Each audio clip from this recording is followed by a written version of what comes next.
Good evening and welcome to my channel. Tonight we'll be continuing our story of Frankenstein by Mary Shelley. Chapter 1. I am by birth a Genovese, and my family is one of the most distinguished of that republic. My ancestors had been for many years counselors and syndics, and my father had filled several public situations with honor and reputation.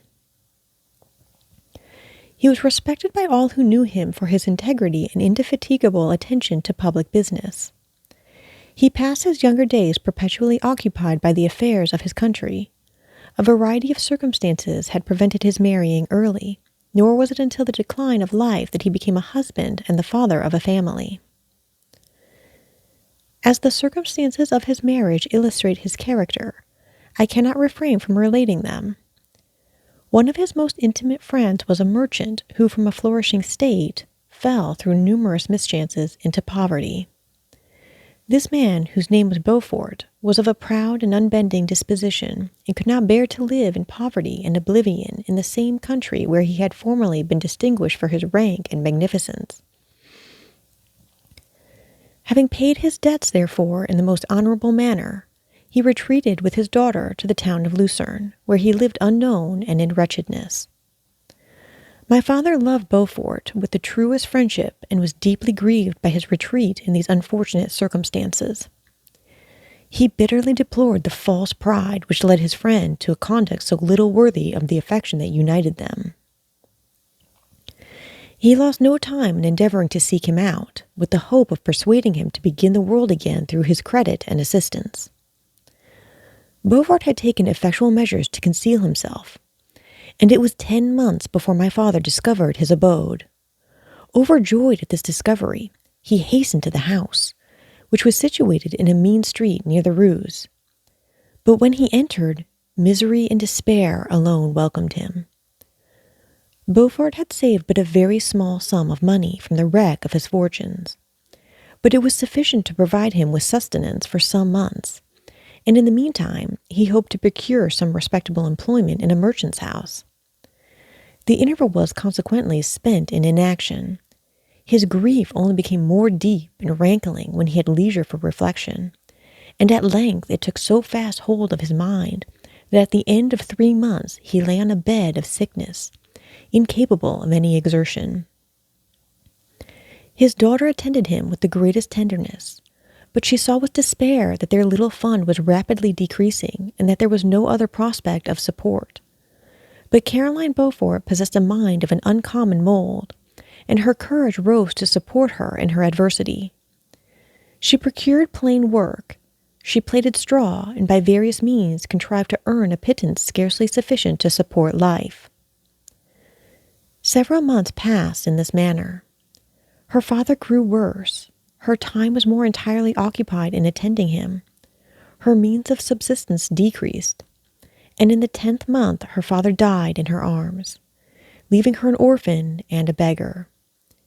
This last blow overcame her, and she knelt by Beaufort's coffin weeping bitterly when my father entered the chamber. He came like a protecting spirit to the poor girl, who committed herself to his care, and after the interment of his friend, he conducted her to Geneva and placed her under the protection of a relation. 2 years after this event, Caroline became his wife. There was a considerable difference between the ages of my parents, but this circumstance seemed to unite them only closer in bonds of devoted affection.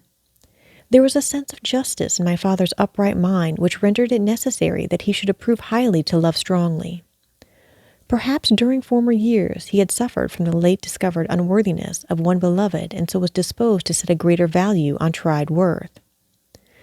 There was a show of gratitude and worship in his attachment to my mother, differing wholly from the doting fondness of age, for it was inspired by reverence for her virtues, and a desire to be the means of, in some degree, recompensing her for the sorrow she had endured, which gave inexpressible grace to his behavior to her. Everything was made to yield to her wishes and her convenience. He strove to shelter her, as a fair exotic is sheltered by the gardener, from every rougher wind, and to surround her with all that could tend to excite pleasurable emotion in her soft and benevolent mind. Her health, and even the tranquility of her hitherto constant spirit, had been shaken by what she had gone through. During the 2 years that had elapsed previous to their marriage, my father had gradually relinquished all his public functions, and immediately after their union they sought the pleasant climate of Italy, and the change of scene and interest attendant on a tour through that land of wonders as a restorative for her weakened frame. From Italy they visited Germany and France. I, their eldest child, was born in Naples, and as an infant accompanied them in their rambles. I remained for several years their only child. Much as they were attached to each other, they seemed to draw inexhaustible stores of affection from a very mine of love to bestow them upon me. My mother's tender caresses and my father's smile of benevolent pleasure while regarding me are my first recollections. I was their plaything and their idol, and something better.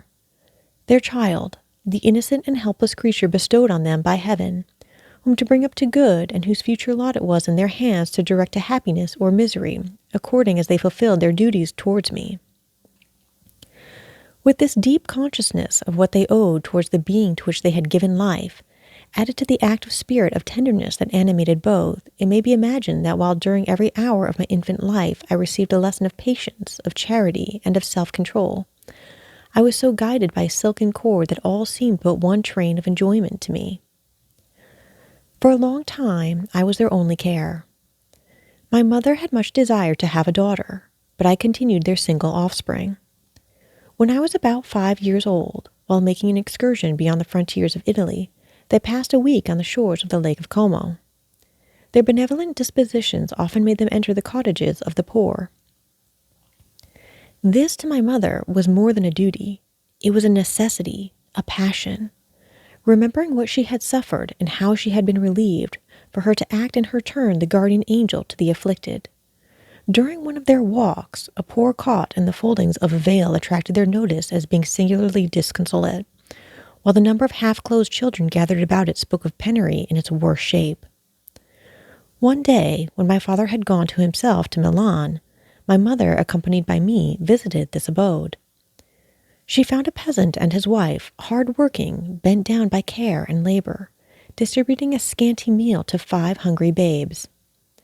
Among these, there was one which attracted my mother far above all the rest.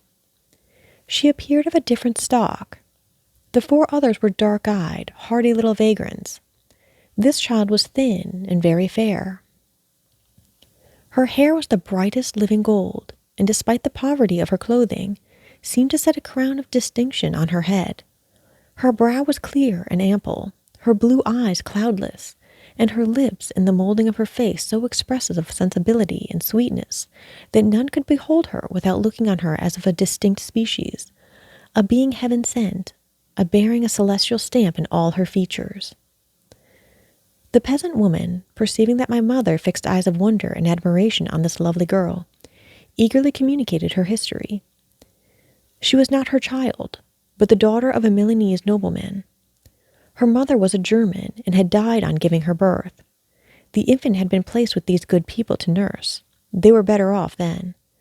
They had not been long married, and their eldest child was not just born.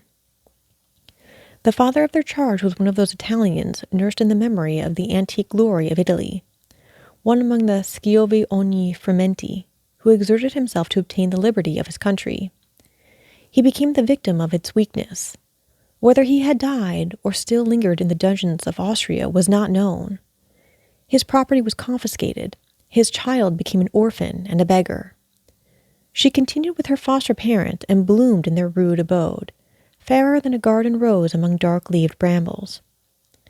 When my father returned from Milan, he found playing with me in the hall of our villa a child fairer than pictured cherub, a creature who seemed to shed radiance from her looks and whose form and motions were lighter than the camos of the hills. The apparition was soon explained. With his permission, my mother prevailed on her rustic guardians to yield their charge to her. They were fond of the sweet orphan. Her presence had seemed a blessing to them, but it would be unfair to her to keep her in poverty and want when Providence afforded her such a powerful protection. They consulted their village priest, and the result was that Elizabeth Lavenza became the inmate of my parents' house, my more than sister. the beautiful and adored companion of all my occupations and my pleasures. Everyone loved Elizabeth. The passionate and almost reverential attachment with which all regarded her became, while I shared it, my pride and my delight. On the evening previous to her being brought to my home, my mother had said playfully, "I have a pretty present for my Victor. Tomorrow he shall have it." And when, on the morrow, she presented Elizabeth to me as her promised gift, I, with childish seriousness, interpreted her words literally and looked upon Elizabeth as mine to protect, love, and cherish. All praises bestowed on her I received as made to a possession of my own.